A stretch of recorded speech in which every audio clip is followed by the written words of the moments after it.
우리 김원 집사님 얼굴빛이 더 좋아서 오셨어요. 기억나시죠? 한번 일어서시겠습니까? 예, 1년 걸린다고 그러는데 6개월 만에 공사 끝나고 오셨어요. 조지아에서. 환영합니다.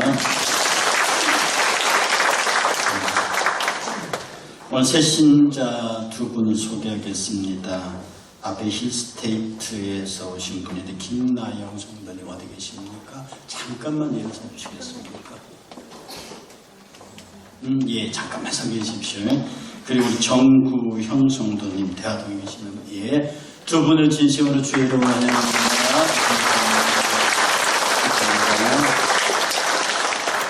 우리 찬양대의 거룩한 사내는 우리 찬양대 요새 마음이 바빠요. 11월 3일날 KCU 대학에서 하는 그 찬양제도 나가야 되는데 여러분들이 기도 많이 하시고 특별히 찬양제에 제가 인원을 많이 채우라고 그랬습니다.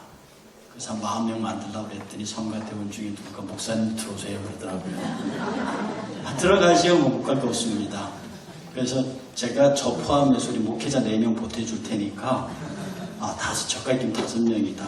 5명 보태줄 테니까 40명 만드세요. 그래서 아멘 했으면 아멘 한번 들어가시고요. 그래서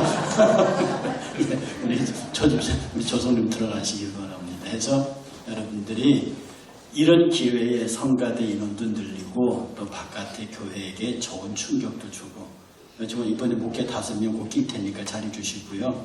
우리 전도사님들 동호생 다 준비하세요. 성가대 13일 3일날. 네. 이 정도는 쌤 들어가셔야 돼요. 인상 쓰지 말고 들어가셔야 돼요.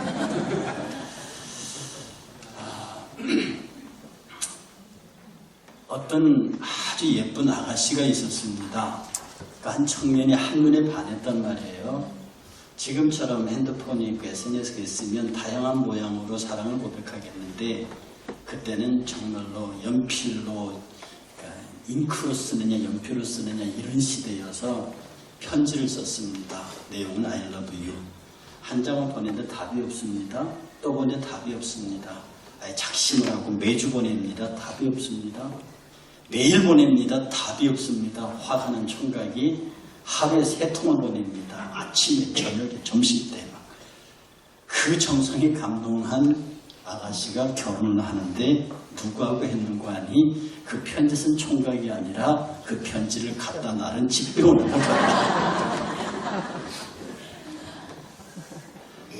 편지를 몇 통을 쓰면 뭐합니까? 맨날 내 눈에 앞에 나타나는 그 총각이 더 좋은데 여러분이 이 이야기를 잠깐 기억하시고 여러분이 수합시키고요. 예수님이 사마리아 성에 들어가서 수가성에서 어떤 한 여인을 만납니다.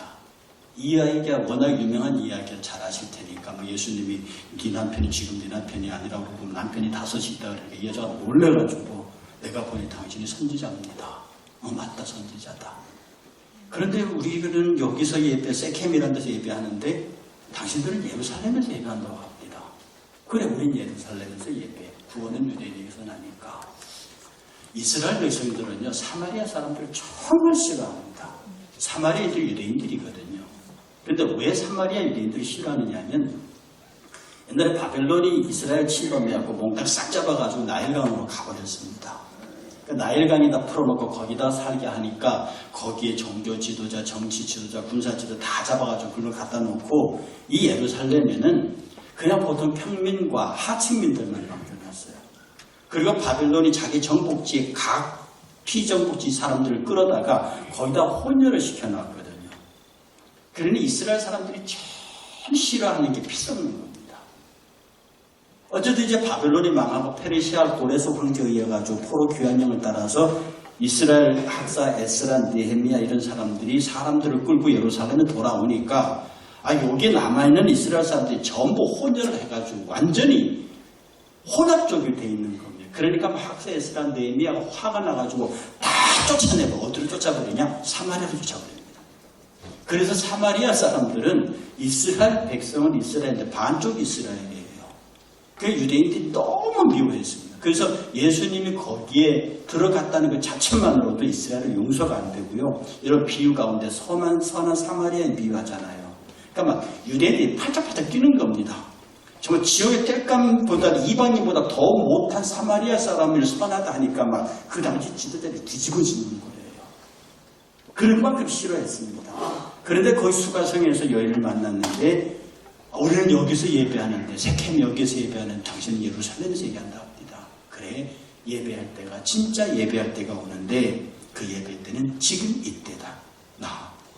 너희는 영과 진리로 예배하라. 영과 진리로 예배할 때 오나니 곧 이때라. 그랬더니 여인이 말하기를 메시아가 오시면 그 일이 가능하다고 합니다. 그래 네가 말하는 메시아 그가 지금 너에게 말하고는 내가 그다 이렇게 말합니다. 여러분 예배는요 영과 진리로 하는 것입니다. 여러분의 육체와 정신이 예배를 하는 것이 아니고 여러분의 영이 하는 것입니다. 여러분의 몸의 육체가 완전했지만 실제로 그 하나님께 예배하는 것은 여러분의 영이고 그 영이 무엇으로 예배하느냐? 말씀으로 예배합니다. 진리로 예배합니다. 여러분이 기록된 말씀을 놓고 왜 우리가 매주 만찬을 하느냐? 기독교는 예수 그리스도의 첫 초대 예배부터 단 한 번도 매주 만찬을 포기해 본 적이 없다고 여러 번 말씀드렸습니다. 그러나 잠시 종교개혁 기간 동안에 열일이 찬 종교개혁가들이 과도하게 천주교의 형식주의를 몰아내는 바람에 너무 지나치게 개혁해가지고 7가지나 되는 예전 성사를 2개로 줄이면서 그 2개도 성만찬과 세례라고 갖고 오면서 그것마저도 1년에 4번 하는 것으로 바꿔버리고 말았습니다. 지금의 상당수 많은 대형교회들이 거의 매주 만찬을 시행하는 쪽으로 변해가고 있습니다. 왜? 그것이 옳은 줄 아니까. 그리고 한국교회도 법적으로 그것을 막지 않습니다. 교회의 재량이 가능하면 그것을 열어놓도록 합니다. 예배하는 것은요. 하나님 앞에 영으로서 내가 진리, 말씀으로 그리고 내가 그 앞에 말씀 앞에 나갈 수 있는 것은 예수 그리스도의 십자가의 보혈로 그 은혜로만 나갈 수 있는 겁니다. 예배의 2 기둥이 있습니다. 하나는 예수 그리스도 내가 이것을 의지하여 왔습니다라고 하는 주의 만찬과 그 만찬 앞에 그것으로 말미암아 저와 여러분들 용납하신 예수 그리스도의 말씀, 하나님의 말씀 선포가 예배의 2 기둥입니다. 그래서 우리는 하나님 앞에 예배하는 자로서 영과 진리로 예배하는 자의 모습으로 서 있다고 하는 것입니다. 여러분 예배는 하나님 앞에 서는 것입니다. 예배는 하나님 앞에 내가 서 있는 겁니다. 어떤 사람 말하기를요. 일주일에 한 번만 예배를 드려도 된다고 생각하는 사람들이 있습니다. 그것은 여러분이 정말 사랑하는 사람들을 일주일에 한 번만 보고 사실 수 있습니까? 그게 정말 가능하냐고요. 사람이 눈앞에서 사라지면 마음도 멀어지는 법입니다. 아무리 편지를 써대면 뭐합니까? 그 편지를 들고 맨날 지 앞에 나타나는 집배운이 더 좋은 것을 한 번 만나고 2번 만나면 거기에서 부딪힘이 있는 것을. 그래서 예배는 내가 하나님 앞에 서는 것입니다. 여러분은 24시간 예배하는 사람이고 24시간 하나님 앞에 서 있는 사람입니다. 지금 이 공동의 예배가 무엇을 말하느냐? 내가 하나님 앞에 서 있음을 보여드리러 오는 것입니다. 여러분 24시간, 24시간, 365일을 예배하는 자들인데 여러분의 삶의 현장에서 누구를 만나든지 그것이 예배, 곧 하나님의 영광을 위해서 사는 겁니다. 내 눈이 여호와를 향하여 있다고 하는 사실이죠. 내가 산을 향하여 눈을 들리라 나의 도움이 어디서 올까? 나의 도움이 천지를 지으신 여호와에게서로다. 이게 예배하는 자이지 않습니다. 여러분 예배는 하나님과 눈 맞추는 것입니다. 어떤 분이 저한테 묻습니다. 목사님 어떻게 사람의 마음을 그렇게 읽어내십니까? 전 독심술을 하는 사람이 아닙니다. 저는 사람의 마음을 읽어내 특별한 능력을 가진 사람이 아닙니다. 그러나 제가 그 마음의 상태를 얘기하면 거의 맞다고 합니다. 왜 그러게요? 저는 오랜 시간을 통해서 저는 사람의 눈을 통해서 그의 마음을 읽습니다. 여러분 사람이 다 화장을 할 수 있어도 딱 화장 못하는 데가 눈입니다. 눈 화장을 할 수 있어도 눈동자는 화장하지 못합니다. 그것만은 가릴 수 없다는 거죠. 여러분 경호원들이 왜 선글라스 쓰는 줄 압니까? 경호원이 선글라스를 쓰는 것은요 내 눈을 빼앗는 겁니다. 나하고 딱 나눠봤는데 저 사람은 가리고 있는데 그 사람의 눈은 나를 보고 있는데 나는 그를 보지 못해요. 그러니 그 사람이 무슨 생각을 하는지 어디를 보고 있는지 나는 알 수 없습니다. 그래서 권력이 눈을 가리면 그 권력은 무서운 폭력이 됩니다. 어떤 조직이 눈을 가리면 그 조직은 폐해 집단이 될 수 있습니다. 그래서 사람들이 우리의 눈을 가리려 할 때 그것을 조심해야 되고 눈을 가린 사람을 조심해야 됩니다. 그래서 눈에 뵈는 게 없다고 그러잖아요. 눈에 뵈는 게 없는 게 정말 무서운 사람입니다. 제가 존경하는 부산의 원종우 목사님이라는 분이 젊었을 때 눈이 안 보이십니다. 근데 그분이 설교를 하면요. 그 다니엘서의 그 어려운 막 그 숫자까지 줄줄줄 나오세요. 하도 신기해갖고 목사님 어떻게 성경을 다 외우고 계십니까? 그랬더니 저를 툭툭 치면서 이명재다 눈 어두워 봐봐. 이명재도 눈 어두워 봐봐. 그럼 그다 외워진다는 거예요. 눈이 마주친다. 남녀가 눈이 맞으면 사랑이 발생합니다. 남자끼리 눈이 맞으면 역사가 바뀝니다. 뜻을 가진 남자들끼리 눈을 맞추면은요, 이게 역사가 바뀌고 사건이 생기고 감당할 수 없는 회오리들이 일어납니다. 그래서 역사는 진행되는 것이란 말입니다. 우리가 예배라고 하는 것은 나와 하나님이 온전히 눈을 맞추는 것입니다. 내가 산을 향하여 눈을 들리라. 나의 도움이 어디서 올까? 나의 도움이 천지를 지으신 여호와에게서로다. 믿음의 주였던 온전히 하시는 예수를 바라보자.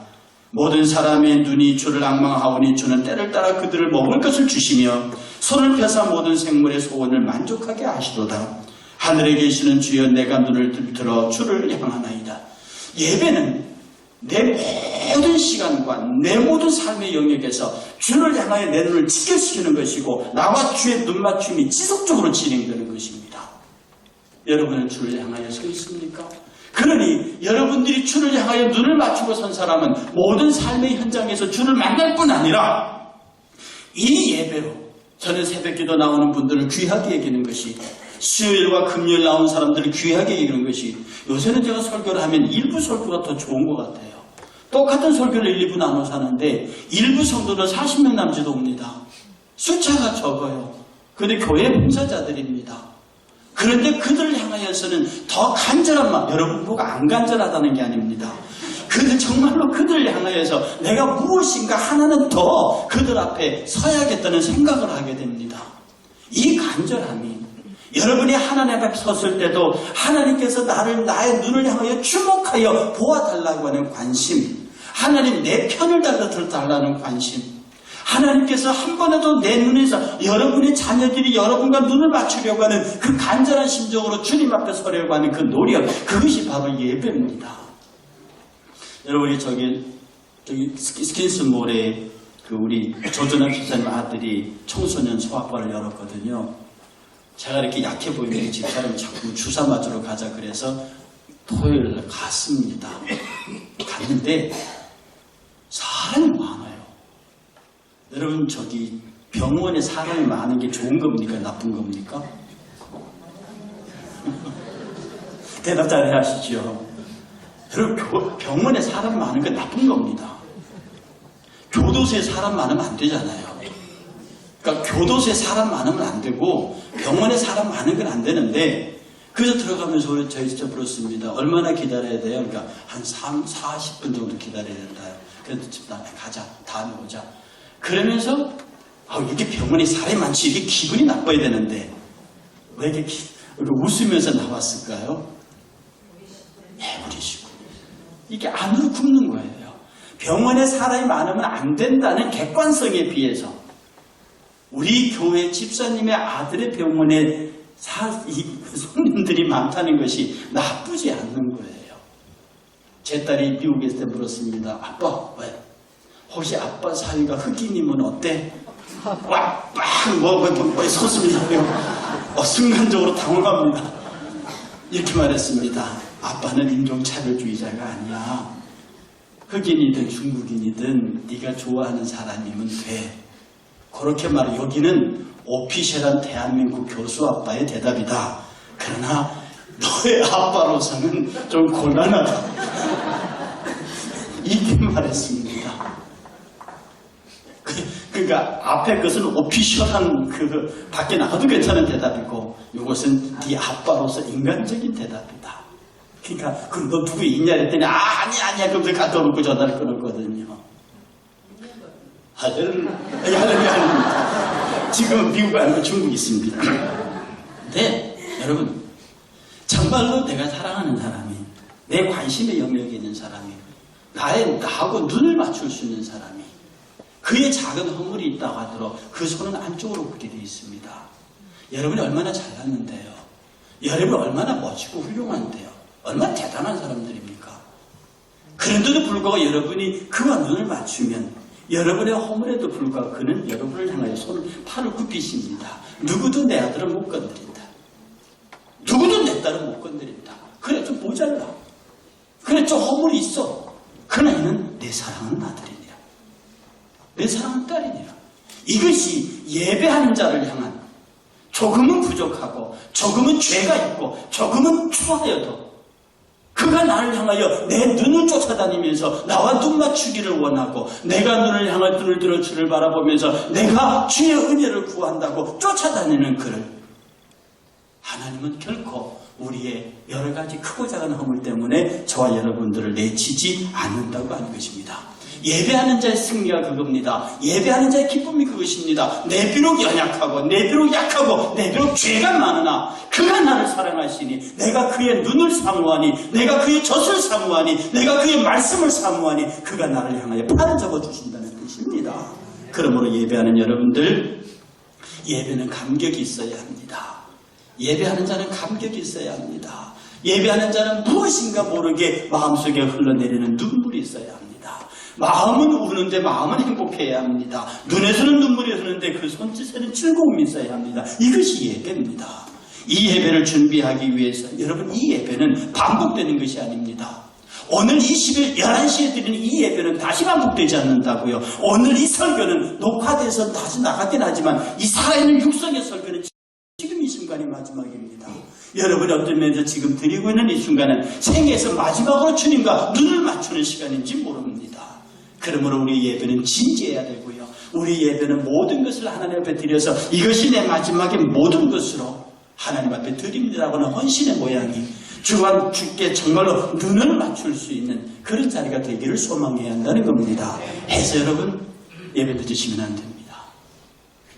정말로 여러분이 예배하는 자가 돼서 그 만남이 간절하다면 여러분이 세상에 높은 사람과 만나면 시간을 어길 수 있겠습니까? 여러분이 정말로 만나고 싶은 사랑하는 사람과 약속하면 그 시간 늦을 수 있습니까? 여러분, 정말로 이 하나님과 눈을 맞추기 위하여, 내가 그를 사랑하기 위하여, 내가 그의 은혜를 입기 위하여 예배하러 나오는 자가 늦을 수 있습니까? 정말로 먼저 10분, 20분 전에 나와서 찬양하며 이 예배의 자리가 성공하는 자리가 되기 위해서, 이 예배의 자리가 정말로 하나님 앞에 복 있는 자리가 되기 위해서, 다시 반복되지 않는 이 예배의 마지막 예배를 하나님 앞에 정말로 영광스러운 산제사로 드리기 위해서 우리는 하나님 앞에 최선의 정성을 다 보여야 하는 것입니다. 여러분, 예배하실 때 좋은 자리에 앉으십시오. 여러분이 영화관에 가면 VIP석이 있다면서요. 연극인 오페라를 가면 각대상 VIP석이 있다면서요. 그런데 왜 교회 예배할 때는 요 앞자리가 빕니까? 저하고 눈이 마주칠 수 있는 자리고, 제가 세게 말하면 침이 날아갈 수 있는 자리인데 왜 여러분은 이렇게 좋은 VIP석을 빌고 자꾸 숨을 쉽니까? 저 보기 싫으십니까?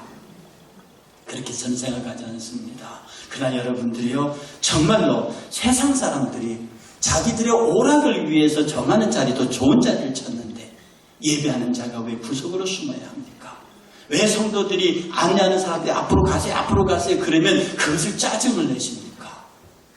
정말로 하나님 앞에 좋은 자리에서 편안하게 하나님 앞에 마음껏 나를 알 수 있는 그런 것, 하나님 앞에 내가 이렇게 준비되었음을 보여드리는 것이 아름답지 않습니까?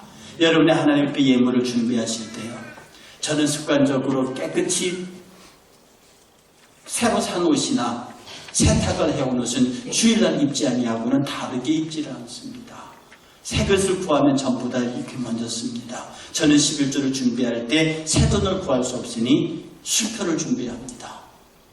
우리 어머니는 옛날에 헌금하실 때 1,000원짜리 10,000원짜리를 대리시던 기억이 있습니다.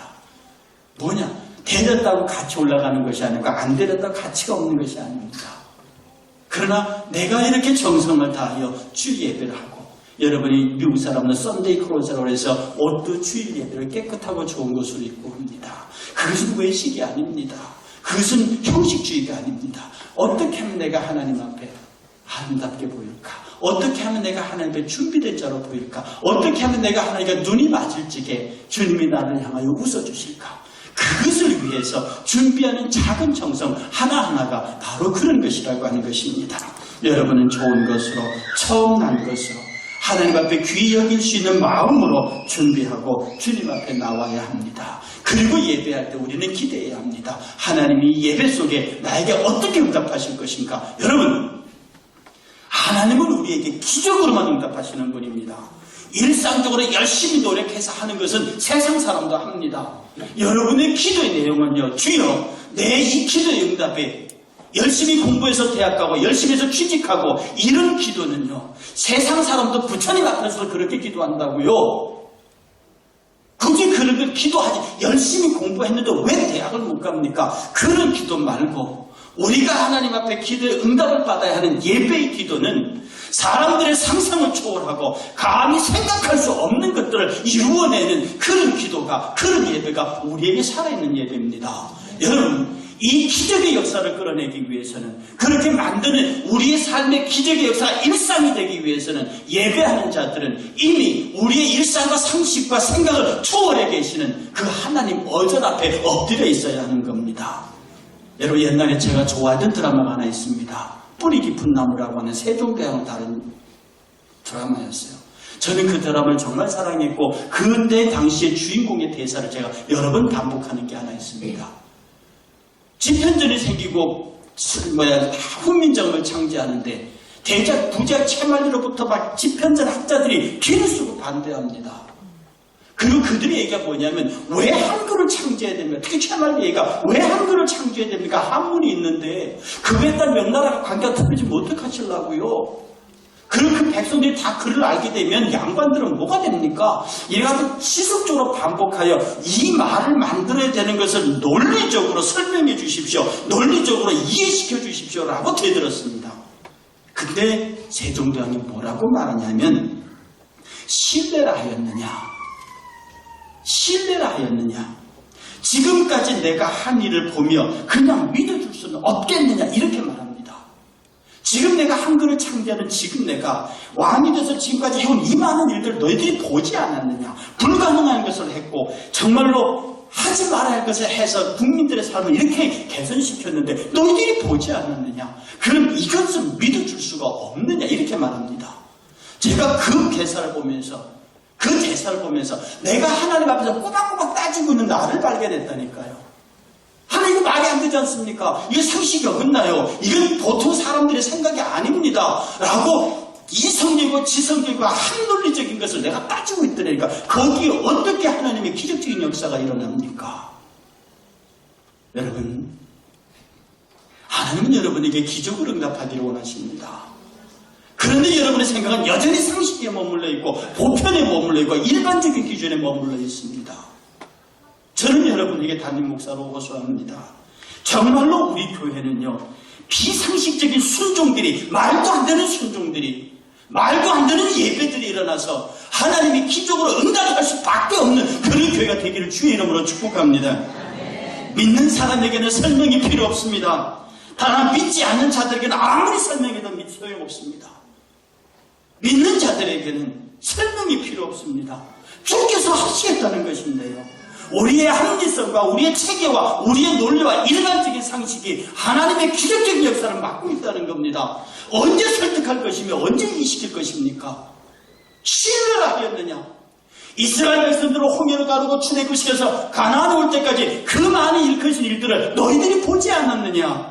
여러분의 지금까지 일생 오면서 하나님께서 여러분을 어떻게 인도하셨는지 여러분은 보지 않았느냐? 이 주변에서 일어난 일들을 보지 않았느냐? 그러니 앞으로 일도 믿어주면 안 되겠느냐? 이것을 믿어주는 신뢰하는 자가 서는 것이 예배 올시다. 예배는 절대적인 신뢰입니다. 예배는 절대적인 충성입니다. 예배는 절대적인 헌신입니다. 예배는 절대적인 순종이라. 순종이 제사보다 낫고 하나님의 말씀을 듣는 것이 수양의 기름보다 낫다. 우리의 순종은 말씀드렸듯이 몸 안의 순종, obedience in body. 내가 이것을 집어 던지라고 손에게 머리가 명령하면 손이 확 집어 던지다가 왜 던져요 성경책을? 이렇게 손이 말하냐 이 말입니다. 손에는 이 머리의 명령을 되새길 능력이 없습니다. 걸어가라면 굴이라도 걸어야 돼. 물이라도 들어가야 합니다. 머리가 들어가라 하면 머리에 우리 온 신경체계가 주님의 명령궤도와 똑같으니 머리 대신 예수 그리스도께서 명령하면 우리 손발 사지백체는 이유불문하고 그대로 움직인다. 거기에 무슨 상식이 따라오고 거기에 무슨 보편이 따라있고 무슨 합리적인 설명이 필요합니까? 다시 말씀드립니다. 기독교는 기적의 종교입니다. 기독교는 사람의 상식을 뛰어넘는 종교입니다. 말도 안 되는 일들이 보편적으로 이루어지는 교회입니다. 여러분이 상식을 따지고 보편을 따지고 일반적인 거 하려면 그는 부처님과도 상관없고 유교를 믿어도 상관없습니다. 거기에도 그것은 있으니까. 그러나 우리는 하나님의 역사가 우리 삶 속에 직접적으로 개입하셔서 우리가 기도할 때에 사람들이 말이 안 된다 할지에 말이 되는 것을 보여주는 종교. 이 신앙, 이것이 예배자의 신앙입니다. 여러분들은 이 신앙 위에 굳게 서서 하나님 나로 하여금 바른 예배자로 서게 하십시오. 왜 세상 사람들이 뭐라고 말해도 나는 하나님의 기적적인 역사를 믿고 하나님이 나를 향하여 어마어마한 계획을 세우고 계심을 믿고 그 계획 아래 나를 내려놓사오니 주여 나의 예배를 받으시고 나의 예배를 받으시고 주의 장을 펼쳐 주옵소서. 주의 방법으로 응답해 주옵소서. 세상 사람들이 감히 폄하하지 못하도록 주의 권능을 보여 주시옵소서. 이 은혜가 여러분 가운데 있기를 주의 이름으로 축복합니다.